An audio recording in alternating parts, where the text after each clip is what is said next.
Estimated potential creator earnings of YouTube channels posting disinformation attacks related to Rodrigo Duterte's ICC arrest. Uy, bakit ako may ganyan? Bakit ako nandito? Ano yan? Anong kabalbalan yan? Tapos na-offend ako sa maximum daily earnings eh. Kailan ako nag-post ng disinformation tungkol sa arrest ni Rodrigo Duterte? Lahat nga ng pinagpo-post ko dito sa Facebook page, sa YouTube channel ko, mga kotsero, ay backed up by legal basis. Alam nyo, Crappler kayo, makakarinig kayo sa akin ngayon. Tagal ko kayo pinagpasensyahan ha. Nananahimik ako. Ako, ginagawa ng fake news. Hindi ko alam kung sino ang gumawa ng fake news na to. Nananahimik ako. Pero feeling ko, isa sa mga DDFs to eh. Meron nung lumabas na article. Napakita ko lang ha. Kasi, visit ako dito eh. Trigger ako eh. Meron kasing article na lumabas kay Crappler. Kay Crappler to guys ha. YouTubers posting lies, propaganda on Duterte ICC issue can earn up to 20,000 pesos daily. Oh my goodness. Kay sarap nga naman ang buhay kung ganyan. 20K per day. Oh. Ngayon, mga kotsero, may nag-send sa akin ng screenshot. Ito yung screenshot, guys. Estimated potential creator earnings of YouTube channels posting disinformation attacks related to Rodrigo Duterte's ICC arrest. Uy, bakit ako may ganyan? Bakit ako nandito? Ano yan? Tapos na-offend ako sa maximum daily earnings eh. Na-offend ako dun guys. Seryoso, na-offend talaga ako dyan. Hindi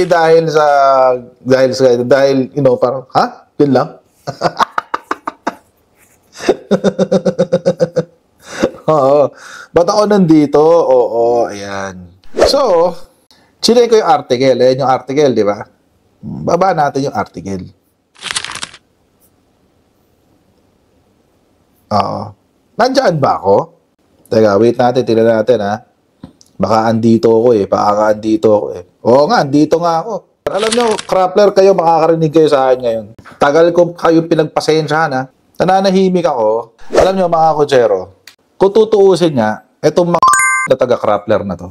Kailan ako nag-post ng disinformation tungkol sa arrest ni Rodrigo Duterte? Lahat nga ng pinagpo-post ko dito sa Facebook page, sa YouTube channel ko, mga kotsero, ay backed up by legal basis.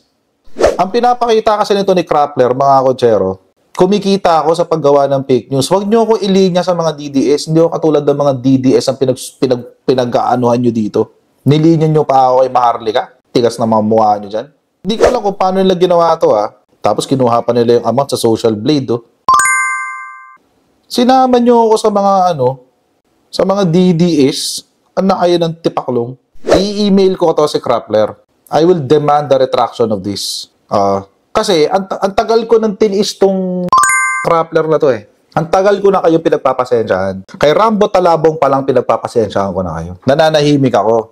Tapos, ililinya nyo ako dito sa posting disinformation. Anong kakala nyo sa akin? Why I am offended na ako ay nagre-research ng higit sa 2 oras, 3 oras para lang maging accurate ang aking mga sinasabi dito sa live stream.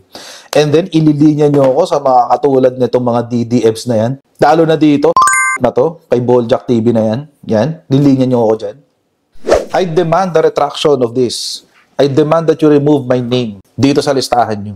Unless gusto nyo magkaroon nila ng cyber libel complaint. I'm serious. Hindi na ako papasensya dito sa Crappler na to. You know, busit na ako na kinakategorize ako sa mga disinformation peddlers ng mga DDS.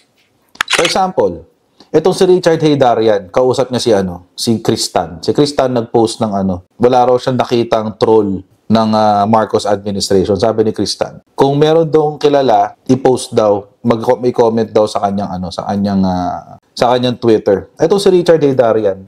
Sinabi, Coach Jarrett daw. 3 kami sinabi niya. Obvious ba? Coach Jarrett, Sangkay Jan, tsaka meron pang isa. I forgot the other one. Maharlika yata. Dinurog siya ng mga supporters na natin nasa X eh. Ngayon, ito naman, pangalawa. Ngayon kayo dyan sa Crappler, number 1, you have no right to include me on this list and categorize me as a disinformation peddler. Pangalawa, even if you do have that right, you are maliciously imputing a vice, defect, or a crime, which, well, here, it is a defect. That is, posting disinformation. No, hindi ko na titiisin to. Hindi na ako magtitiis. Tagal-tagal ko na nagtitiis. Dami-dami na naninira sa akin, both sides. DDS tsaka Dilawan naninira sa akin. Minsan may mga loyalista pa naninira sa akin. No, hindi na. Hindi na, last na yun. Lalo ngayon, nagdo-law school ako, I have to protect my credibility. No, I will not let you smear me like that. Crappler. Not anymore.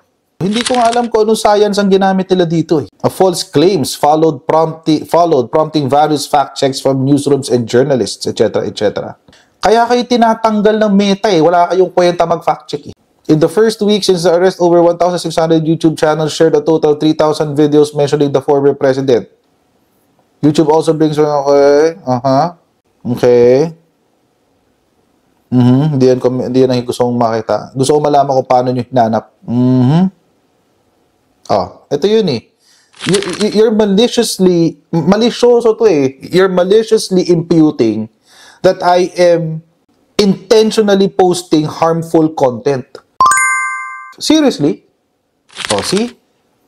Looked into the top YouTube channels posting disinformation, blah, blah, blah, blah.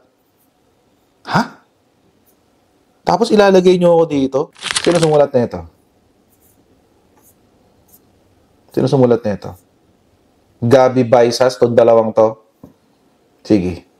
Makakarinig kayo sa akin. Soon. Ano yung pagka-ignorante nyo dyan? Gabi Baisas, tsaka Pauline Macaraig. Napaka-ignorante nyo. Ano ba to? Mga intern ba to? O mga fresh grad? Profile nun na hyped up your experience, mga fact-checker. Ano natin? Nini kapate? Fresh grad? Naging editor ka lang ng school newspaper nyo.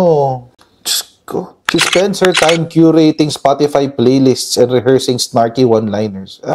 May 2019, fact-checker, okay. After doing hundreds of dubious claims online, etc., etc. Data journalist, Forbes Philippines, blah, blah, blah, blah. At least ito, medyo hindi siya fresh grad. At least 2019. Pero digital forensics, my ass. Hindi kayo makapagpakita ng isang channel na meron, isang video ko na nag-post ako ng disinformation tungkol dito sa arrest ni Rodrigo Duterte. Pakita nyo. Freedom of speech yan at press, pero kapag kinasuhan, iyak-iyak. They did not even check. I doubt na chinek nila. Mukhang feeling ko, ang kinuha lang nila yung mga topics na may Duterte, tapos yung top views, and then, kinuha nila yung title, disinformation. Hindi, kilala ko na yan. Coach Jared, disinformation talaga yan. Hindi ko alam, ano yung naging method nila of distinguishing what disinformation and not disinformation is. Ano to eh, feeling ko yung isa dito, nakita lang yung pangalan ko, tapos inisip niya, hindi, kasama ko na yan sa mga dinibang ko dati.